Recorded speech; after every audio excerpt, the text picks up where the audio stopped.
श्री राम। प्रणाम। आज मैं जिस विषय पर चर्चा करने जा रहा हूँ वह विषय है धन। तो बहुत ध्यान से सुनिए, क्योंकि अगर आपको यह पता ही नहीं होगा कि आपको कौन सा धन आपके पास हो तो आपका जीवन सुगम होगा। बिना इसके जाने धन की इच्छा रखना ही गलत हो जाएगा। धन आवश्यक वस्तु है, सबसे आवश्यक है ऐसा नहीं कहा जा सकता। तो इसमें जो सबसे पहला धन है वह धन होता है जीवन धन। यदि आपके पास जीवन ही नहीं है तो आपको धन की किसी भी धन की कोई आवश्यकता नहीं है। तो सबसे पहले तो आपके पास जीवन होना चाहिए, यानी जीने के लिए आपके पास समय होना चाहिए। जीवन का धन या सबसे महत्वपूर्ण धन कह सकते हैं हम, कि अगर आपके पास जीवन धन है तो आपके पास सबसे महत्वपूर्ण धन है, सबसे पहला धन यही है। दूसरा धन होता है परिवार धन। अगर आपके पास जीवन है तो आप अकेले जीवन नहीं जी सकते, आपको किसी न किसी परिवार, किसी न किसी समुदाय, किसी न किसी ग्रुप में रहना ही पड़ेगा। तो यह जो परिवार धन है यह बहुत आवश्यक है। परिवार में माता पिता, भाई बहन, गुरु भी आपका परिवार में ही आते हैं, गुरु भी आपके परिवार में ही आते हैं। और एक अच्छे परिवार की संरचना आपका बहुत अच्छा धन है। अब उससे भी आगे है चरित्र का धन। चरित्र का धन बहुत जरूरी है। अगर आपके पास एक अच्छा चरित्र नहीं है तो आपने यह कहावत सुनी होगी कि पूत कपूत का धन संचय, पूत सपूत का धन संचय। पूत कपूत का धन संचय। अगर पूत कपूत है तो धन का संचय करने से क्या लाभ, वो एक दिन खराब तो कर ही देगा, सारा ऐसे ही बहा देगा। और पूत सपूत का धन संचय, अगर पुत्र सपूत है यानी अच्छा पुत्र है तो धन संचय करने की क्या आवश्यकता है, वो खुद से अपना बना लेगा। जितना धन उसको चाहिए होगा वो अपने आप ही इस धरा पे कमा लेगा। डैडी, पूत कपूत तो क्यों धन संचय, पूत सपूत तो क्यों धन संचय? मैं समझा नहीं। औलाद अगर अच्छी है, अक्लमंद है, लायक है तो दौलत इकट्ठा करने की क्या जरूरत, और अगर वो नालायक नाकारा है तो दौलत इकट्ठा करने की क्या जरूरत? चरित्र जो है, चरित्र अगर आपका अच्छा है तो आप धनवान हैं। अगर आपके पास चरित्र ही अच्छा नहीं है तो आप धनवान नहीं है। यदि आपको अपने ऊपर संयम ही नहीं है तो आपके चरित्र में उतार चढ़ाव रहेंगे ही रहेंगे, और यह जीवन पर्यंत रहता है। अब जो चौथा धन है वह भौतिक धन कह सकते हैं, जिसे अब रुपया पैसा भौतिक धन में आता है। क्योंकि दरिद्रता दुनिया का बहुत बड़ा दुख है, सबसे बड़ा दुख दरिद्रता ही है सही कहा जाए तो।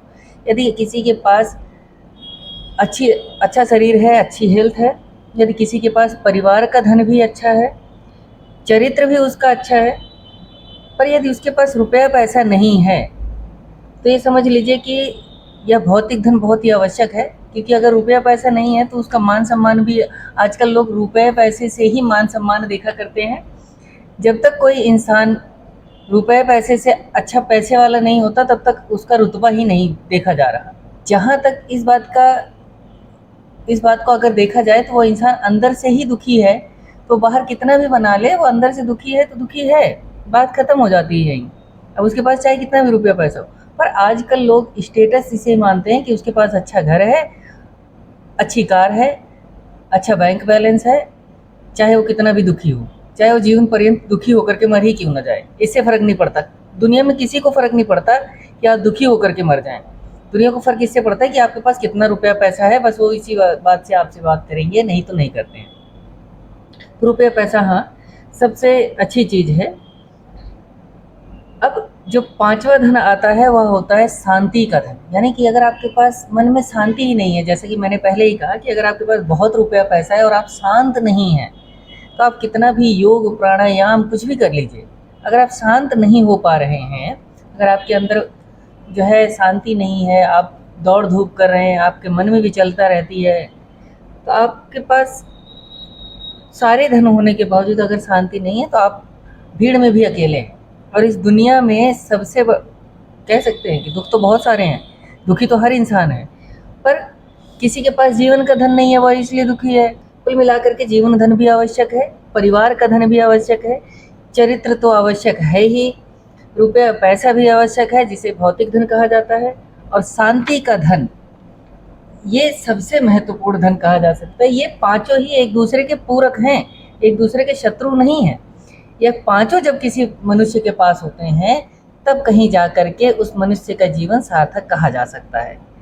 अब शांति का धन जो भी प्राप्त हो सकता है वह प्रभु के भजन के अलावा कहीं और मिल ही नहीं सकता। और यह धन जब मिल जाता है तो आपके बाकी धनों में बहुत ही अच्छा प्रभाव डालता है। आपके बाकी के धन अपने आप ही बढ़ने लग जाते हैं। अच्छा, अब इसमें कई सारे और भी चीज़ें हैं, जैसे स्वास्थ्य जो है वह जीवन धन में ही आता है। अगर आपका स्वास्थ्य अच्छा है तो वह जीवन धन में ही आता है। परिवार के धन में यदि आप जो है लोगों से अच्छे से बात कर पाते हैं। अब परिवार के धन में एक बहुत सुंदर सी बात याद आ रही है।